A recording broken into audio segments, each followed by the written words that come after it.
오늘은 마지막 주 양식을 주시는 예수님이라는 제목으로 우리 매일 성경 공과를 보도록 하겠습니다. 첫 번째부터 우리 내용을 한번 살펴보도록 하겠습니다. 1번, 먹일 양식이 모자란 상황에서 예수님이 제자들을 시험하십니다 라고 되어 있습니다. 우리 첫 번째 질문 보도록 하겠습니다. 예수님이 제자들과 함께 산에 오르신 시기는 어떤 절기가 가까운 때입니까? 라고 되어 있는데 3절과 4절을 제가 읽어보겠습니다. 예수께서 산에 오르사 제자들과 함께 거기 앉으시니 마침 유대인의 명절인 유월절이 가까운지라 라고 되어 있습니다. 예수님이 제자들과 함께 산에 오르신 시기는 유월절이 가까운 유월절이었다라고 보면 될 것 같습니다. 오늘 본문의 말씀은 너무 유명한 말씀이죠. 5천 명을 먹이신 사건, 오병이어 기적, 이렇게 우리에게 알려져 있습니다.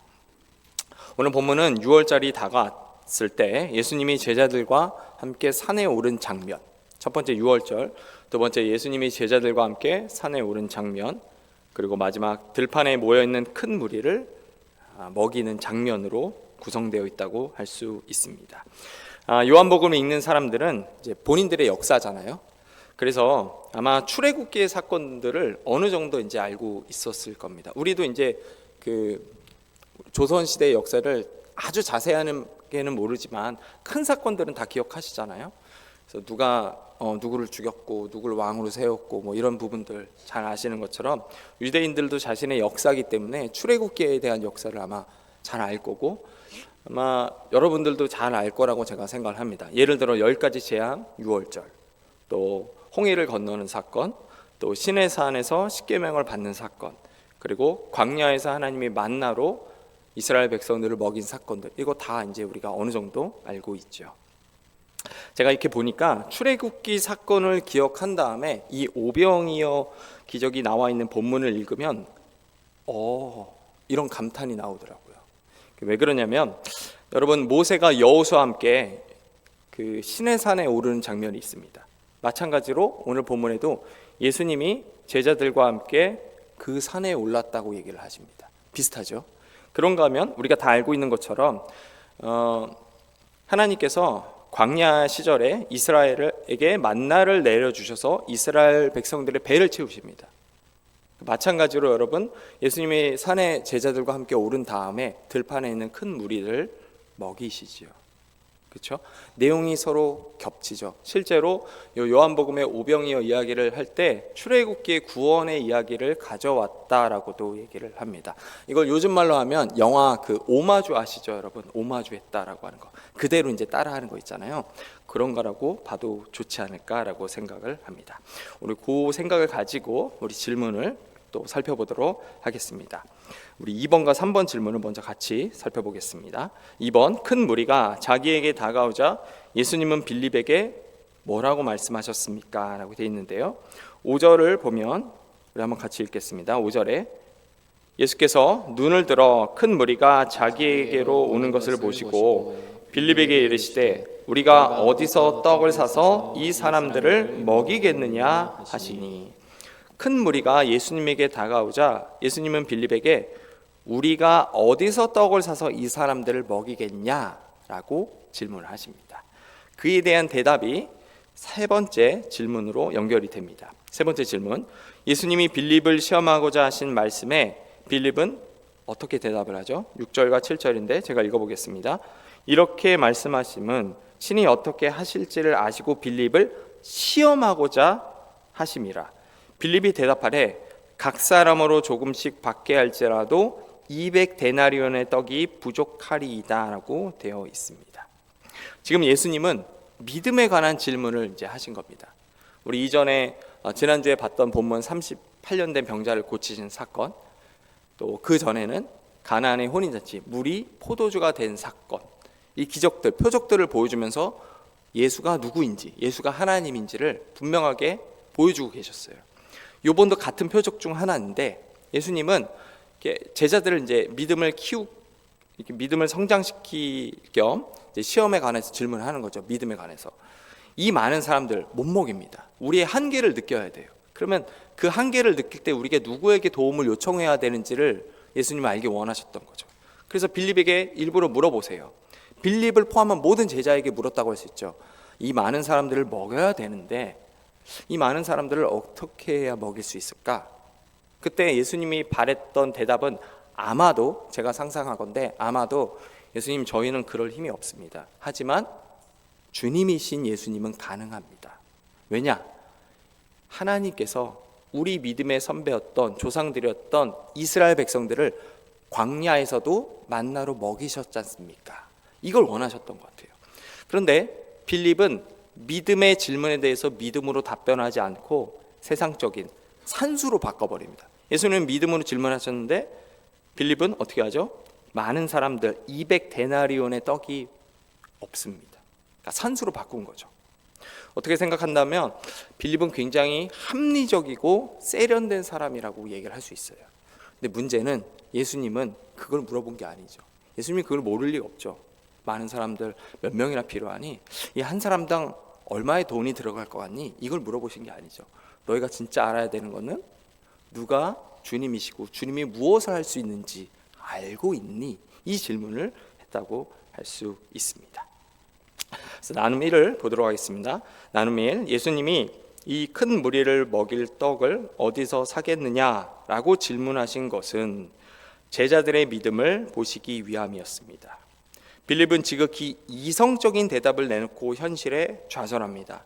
내 상식과 인식의 한계를 초월하여 일하시는 하나님을 경험한 적이 있습니까? 라고 질문하고 있습니다.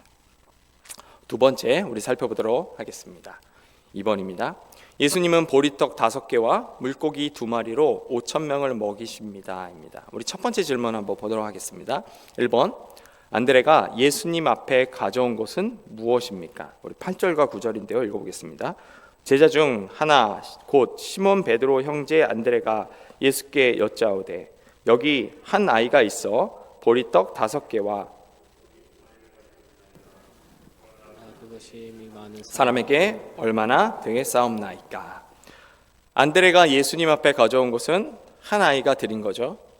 보리떡 5개와 물고기 2마리였습니다. 자, 두 번째 질문도 또 같이 보겠습니다. 예수님은 건네받은 오병이어를 어떻게 하십니까? 10절과 11절인데요. 제가 한번 읽어보겠습니다. 예수께서 이르시되 이 사람들로 앉게 하라 하시니 그곳에 잔디가 많은지라 사람들이 앉으니 수가 5,000명쯤 되더라. 예수께서 떡을 가져 축사하신 후에 앉아있는 자들에게 나눠주시고 물고기도 그렇게 그들의 원대로 주시니라 라고 되어 있습니다.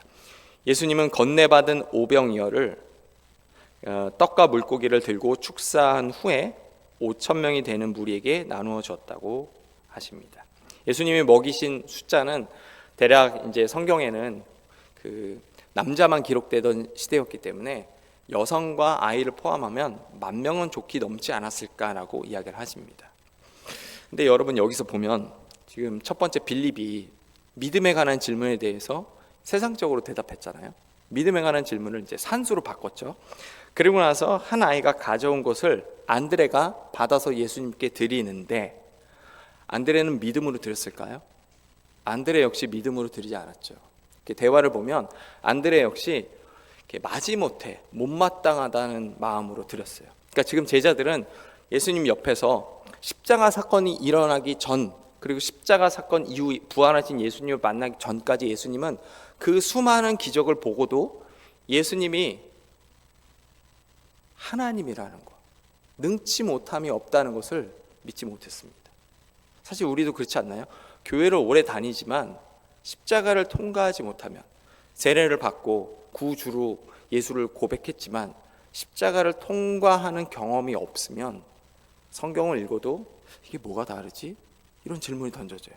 그래서 믿음에 관한 질문을 해도 또 믿음에 관한 이야기를 나누어도 나는 경험을 못했는데 이런 일들이 많죠. 그러니까 제자들도 딱 그런 상황인 거죠. 그래서 예수님이 아무리 기적을 보여주고 말씀하시고 가르치고 또 이야기를 해도 못 알아들은 거예요. 그 가운데 또 하나가 누구냐면 안드레였습니다. 안드레 역시 예수님 이거 기적을 일으켜 주세요 이게 아니라 그냥 마지못해서 이거 이 정도 있는데 이거 될까요? 안 될 것 같은데요. 이 뉘앙스로 예수님께 가져가신 거죠. 근데 참 우리 예수님이 대단하다고 늘 느끼는 것 중 하나가 그런 제자들을 품으시고 그런 제자들에게 기적을 보여주시고 그런 제자들에게 하나님 나라의 백성이 됨이 뭔지를 보여주십니다. 여러분, 예수님은 지금 배가 고픈 5천 명 이상이 되는 사람들에게 육신의 떡이라고 하는 것을 주셨죠. 그런가 하면 예수님은 이 제자들을 데리고 다니면서 내가 너희들의 육신의 배뿐만 아니라 영혼의 양식도 줄 거다라고 얘기를 하는데, 여러분 기억해야 될 거, 예수님은 우리에게 육신의 밥을 줄 뿐만 아니라 자신이 스스로 영혼의 양식이 되어 우리에게 다가오십니다. 예수님이 성만찬 때 잔을 들고 떡을 들면서 하셨던 얘기 중 하나가 이것이 나의 떡, 이게 내 몸이다 라고 얘기하시냐는 생명의 떡. 예수님은 우리의 굶주린 배, 육체의 배뿐만 아니라 스스로 양식이 되셔서 우리에게 오시죠. 왜요? 우리를 살리시려고. 그게 사랑이라고도 할 수 있습니다.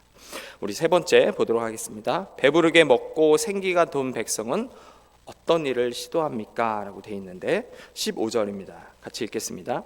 그러므로 예수께서 그들이 와서 자기를 억지로 붙들어 임금으로 삼으려는 줄 아시고 다시 혼자 산으로 떠나 가시니라.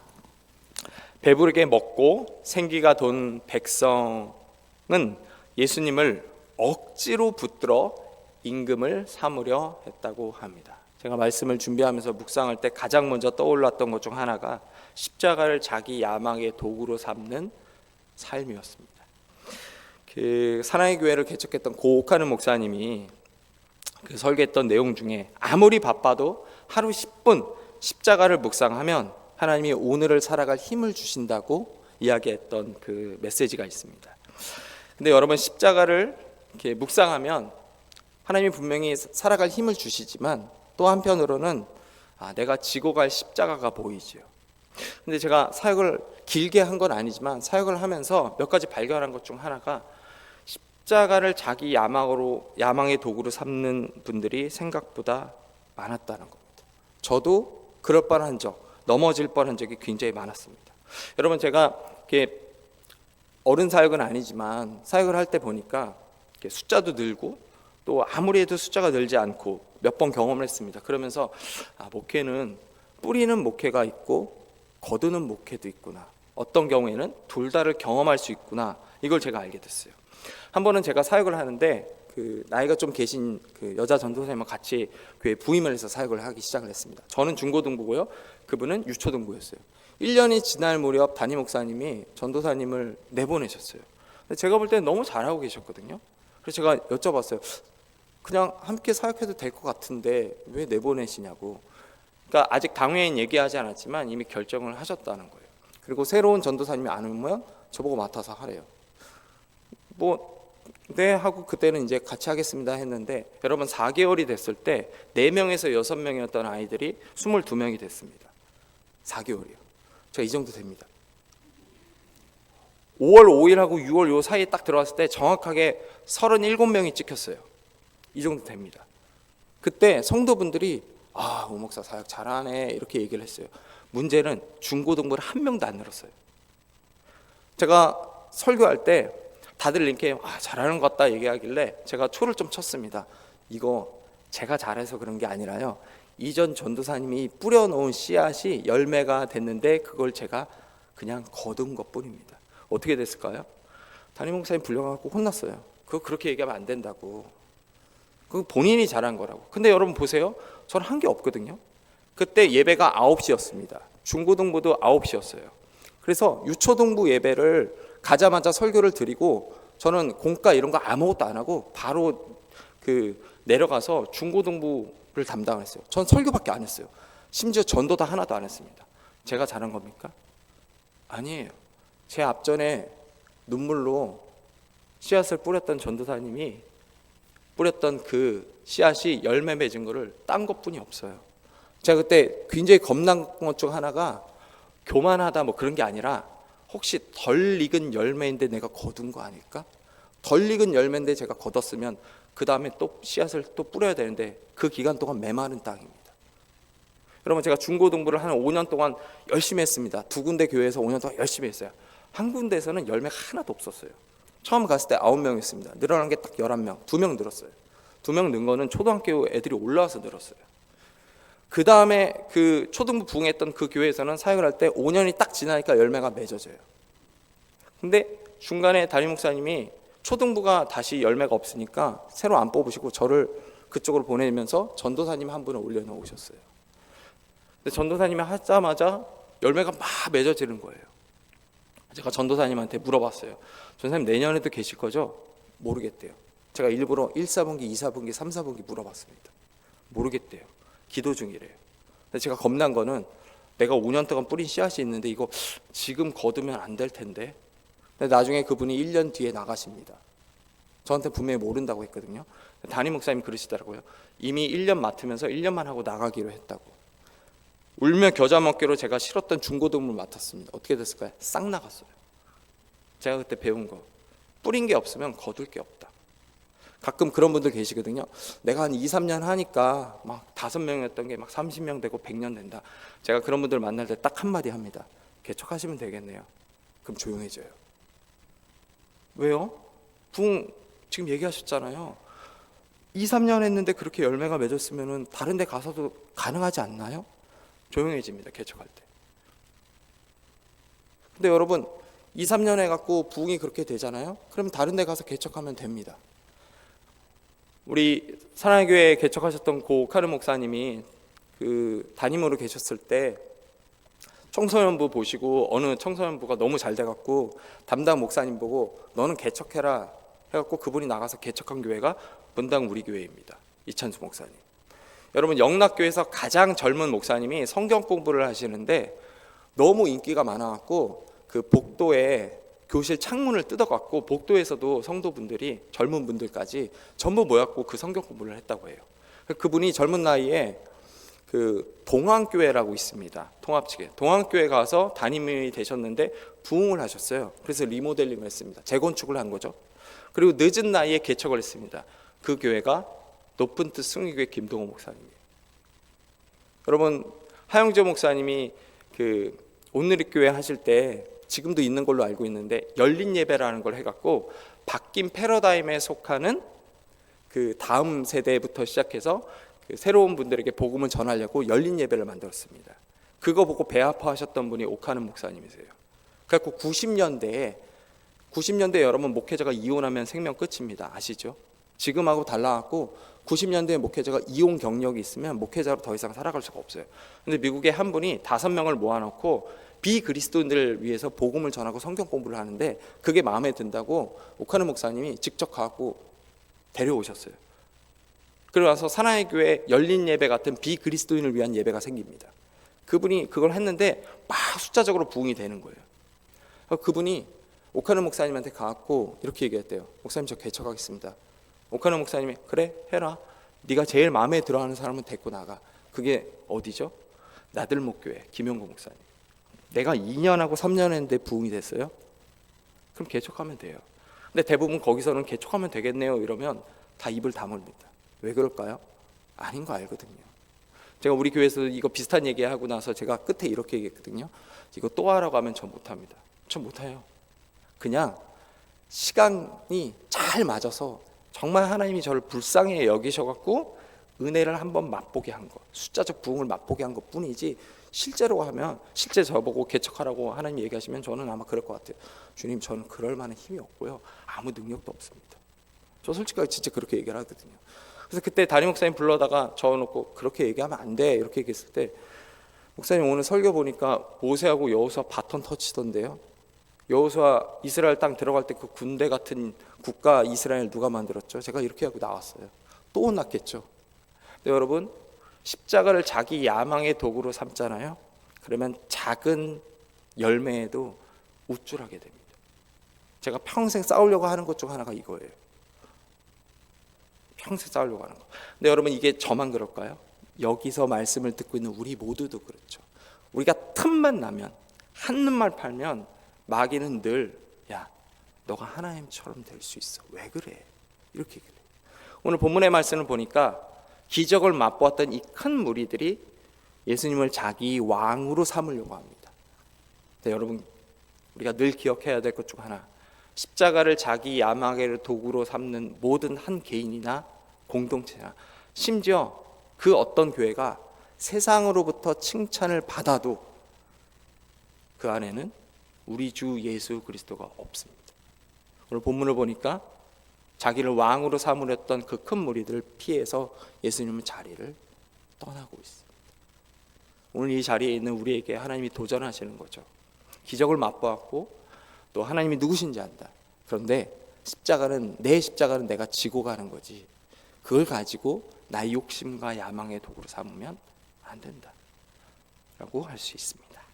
우리 나눔 2입니다. 예수님은 우리에게 5,000명을 먹일 초자연적인 능력이 아니라 현실의 한계를 인정하고 겸손히 도움을 구하는 경고를 요구하십니다.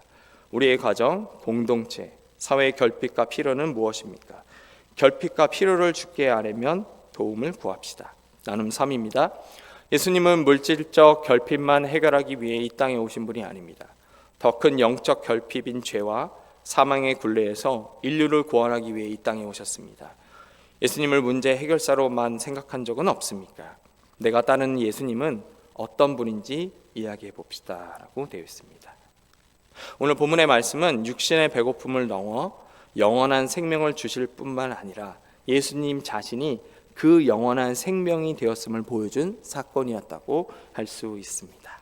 여러분, 이제 다시 또 한 주가 시작되었습니다. 영원한 생명이신 예수 그리스도 때문에 우리가 참된 생명을 얻었고 또 그 예수 그리스도 때문에 살아갈 이유가 있음을 기억하며 이 한 주도 주님 승리하기를 주님의 이름으로 소망합니다.